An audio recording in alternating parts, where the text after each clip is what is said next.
Olá pessoal, aqui é Mauro Penaforte, mais uma vez para mais uma das nossas sementes do sucesso.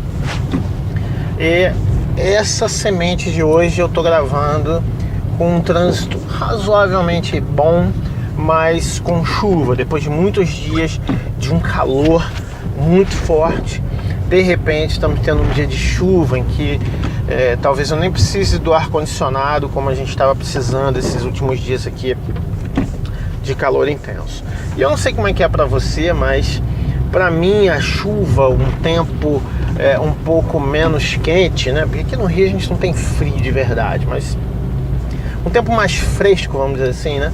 Sempre me levam a reflexões mais profundas, mais pensamentos mais lentos, vamos dizer assim, tá?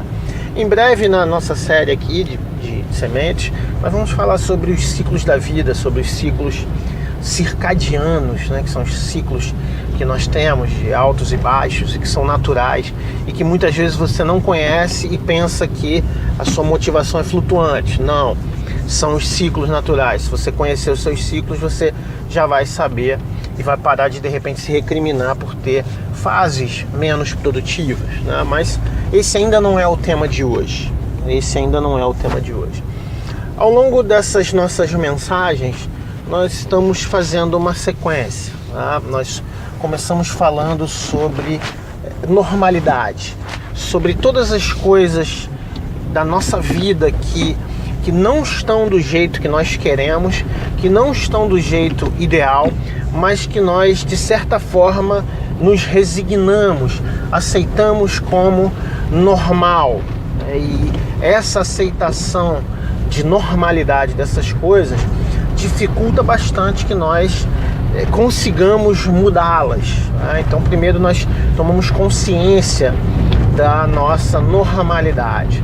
Depois nós começamos a trabalhar isso. Bem, se isso que hoje para mim tem sido a normalidade, tem sido o normal, se não é isso que eu quero, então, depois de um trabalho, depois de algum tempo trabalhando no meu desenvolvimento pessoal, no desenvolvimento da minha vida, o que eu quero que se torne normal?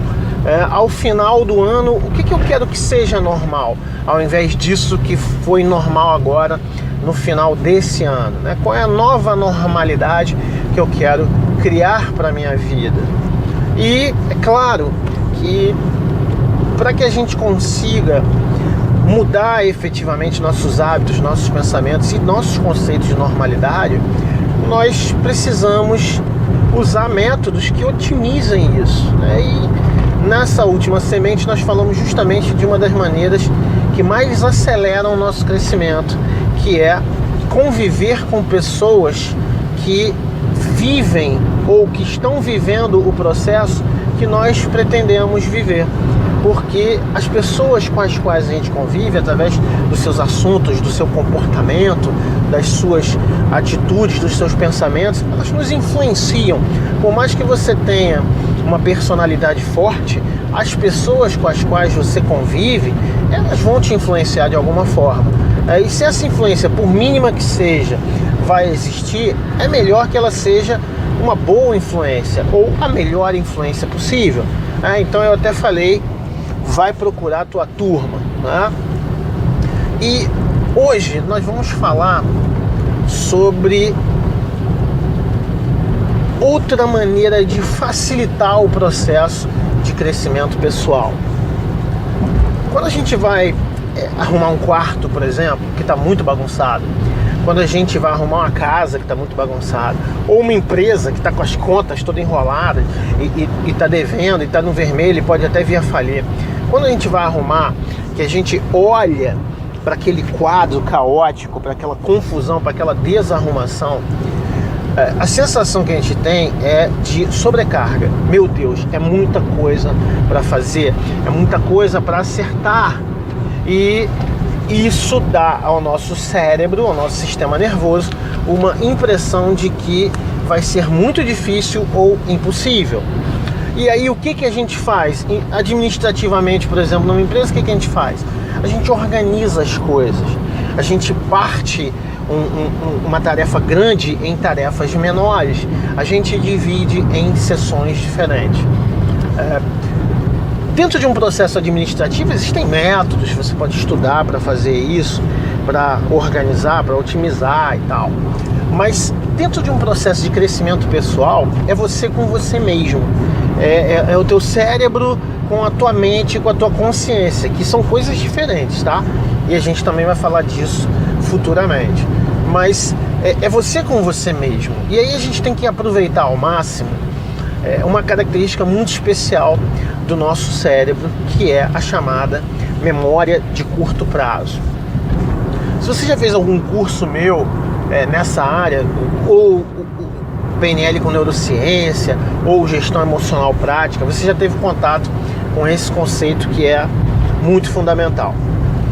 Basicamente, a gente tem a memória de longo prazo e a gente tem a memória de curto prazo. Existe uma de curtíssimo prazo, mas a que a gente usa normalmente assim no dia a dia é a memória de curto prazo. A memória de longo prazo, ela é armazenada, entre aspas, em lugares diferentes do cérebro. E ela consiste naquelas coisas, naquele conteúdo de lembranças que permanecem por muitos anos. São coisas que você lembra de 5 anos atrás, de 10 anos atrás, de 20 anos atrás. São coisas que de repente você lembra da tua infância. Essa memória de longo prazo, ela normalmente ela está ligada a uma importância ou a um peso emocional daquele acontecimento. Então, para te dar um exemplo bem simples, você muitas vezes não lembra o que você comeu no almoço de sexta-feira da semana passada, mas se você tem em torno de 30 anos ou mais, você se lembra exatamente aonde você estava e talvez você lembre o que você comeu no dia do ataque às Torres Gêmeas do World Trade Center. Provavelmente você se lembra disso. A minha geração, por exemplo, se lembra quase sempre de onde estava no dia que morreu Ayrton Senna.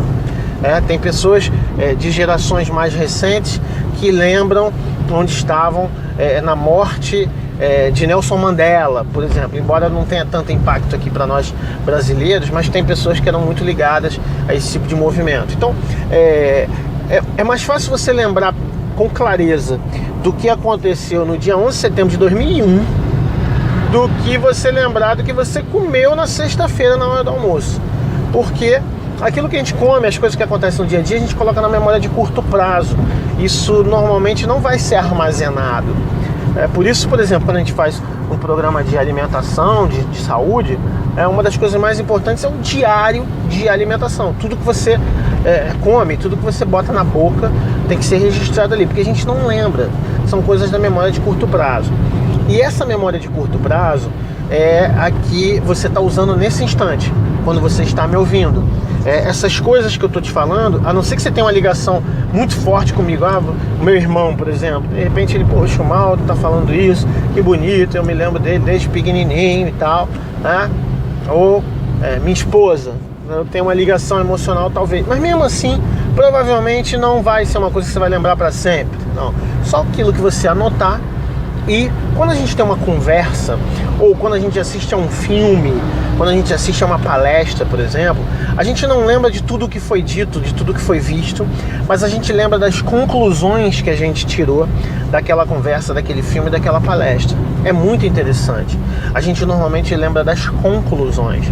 Então, se você tem uma conversa importante, você talvez não lembre tão bem de todos os detalhes, de tudo que foi dito, mas você provavelmente lembra da decisão que foi tomada por conta dessa conversa.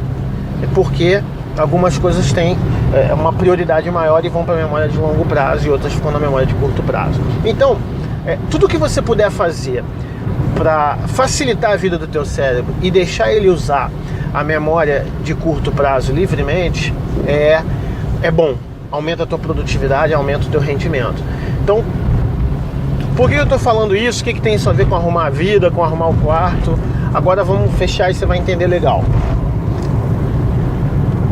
Diversas pesquisas demonstraram que essa memória de curto prazo, ela consegue lidar com 7 mais ou menos 2 segmentos de informação. Então 7 menos 2 são 5, 7 mais 2 são 9, então de 5 a 9 assuntos. E quando você está lidando com 9 assuntos ao mesmo tempo, a pessoa já começa a ficar confusa.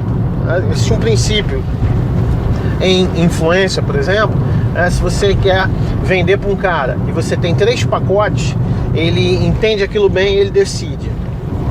Se você tiver 10 pacotes, você pode comprar esse pacote, ou esse, ou esse, ou esse, ele fica confuso, trava e provavelmente não vai comprar nenhum deles. Porque é muita coisa, é sobrecarga, ele tem medo de tomar uma decisão errada. Então, algumas pessoas usam isso, né? Eu estava até falando no grupo de argumentação e negociação, algumas pessoas usam isso para deixar você sem argumentos. Começa a botar mais assuntos misturados, e de repente você fica confuso. Passou de 5 temas, a gente começa a ficar meio perdido. Se você não domina bem, você começa a ficar um pouco perdido. Então, por que esse papo agora? Porque quando a gente trabalha em desenvolvimento pessoal, existem muitas coisas. Por exemplo, a tua saúde, você pode dividir ela em saúde física, exercícios físicos, você pode dividir ela em aparência, você pode dividir ela em anti-envelhecimento, cosmetologia, cuidado com o rosto, cuidado com o corpo, controle de níveis sanguíneos, de triglicérides, de glicose. Você pode dividir em um monte de coisa. E aí só lidar com a saúde já inclui um monte de temas, já inclui um monte de segmentos de memória, tá? Você pode também pegar a tua vida profissional e dividir em um monte de segmentos. E aí, quando a gente coloca um monte de coisas junto ao mesmo tempo, e como se fossem coisas separadamente, a gente fica confuso, a gente fica perdido. Por isso é fundamental em um processo de crescimento pessoal que você pegue a tua vida e separe em no máximo 5 áreas. No curso Como Viver uma Vida Extraordinária, eu separo em 5 áreas. É o primeiro passo para você viver uma vida você poder ser extraordinário, porque às vezes a pessoa pega e separa 15 áreas da vida dela para trabalhar. Então, tem a familiar, tem a espiritual, tem a profissional, tem a de estudo, tem a de... E o cara, aí quando tu vê, o cara tem 12, 14 áreas da vida para trabalhar. Ele fica confuso, é difícil produzir assim. Então o ideal é que você separe a sua vida em 5 áreas, e o ideal mesmo para você ter desempenho máximo pelos próximos 12 meses e pelo resto da tua vida é que você escolha para agora, para esses próximos 12 meses, 3 áreas preferenciais da tua vida.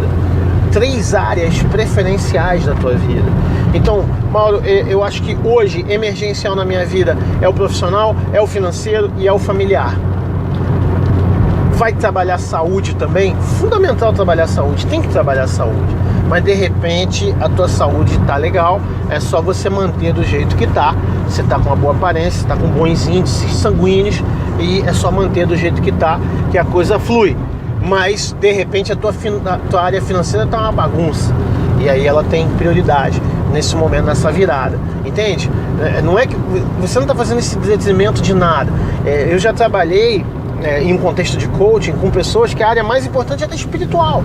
O cara estava com mais ou menos tudo resolvido na vida dele, mas ele não estava sentindo intimidade com Deus, dentro da perspectiva dele mesmo, sem que eu imponha a minha visão espiritual, dentro da perspectiva dele. Ele vem me procurar para se desenvolver nessa área. Ele achava que ele precisava disso.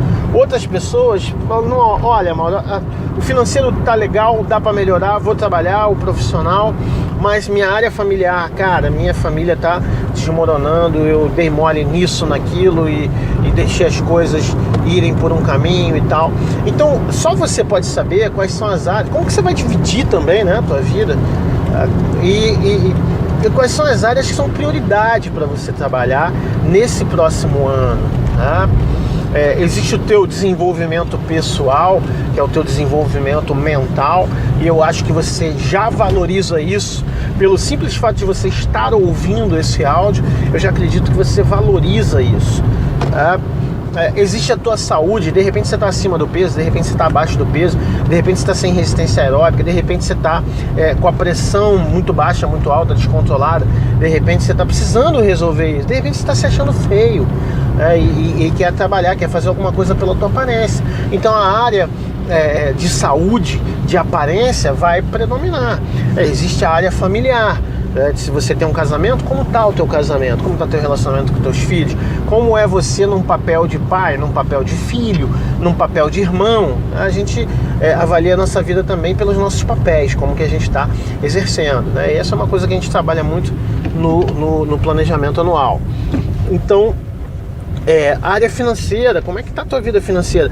De certa forma, né, isso que a gente está falando hoje, já deve estar claro na tua mente quando você definiu todas as normalidades que você não quer mais e todas as normalidades que você quer daqui para frente. Então, de certa forma, você ali, se você está anotando direitinho no teu livro-ata, no teu caderno, onde quer que você faça suas anotações de desenvolvimento pessoal, se você está anotando direitinho, você já tem a noção quais são as áreas primordiais da tua vida para você trabalhar agora, tá? Então, definindo isso, de 3 a 5 no máximo, o ideal que sejam 3 e que você tenha 2 aí acessórias que você vai só monitorar, né? Mas se a tua vida estiver muito bagunçada, você pode trabalhar 5 também, mas não mais do que 5. Escolher de 3 a 5 áreas fundamentais da tua vida para você trabalhar nesses próximos 12 meses, para você desenvolver, para a gente fazer esse trabalho, para você jogar essas sementes que a gente está plantando aqui justamente nessas áreas da tua vida, né? Então essa é a sua tarefa de hoje, essa é a tua reflexão de hoje. Eu espero que isso te leve a uma compreensão melhor desse processo teu de crescimento, e na próxima semente a gente vai continuar daí, a gente vai falar de uma coisa muito importante também, ok? Então, até a próxima.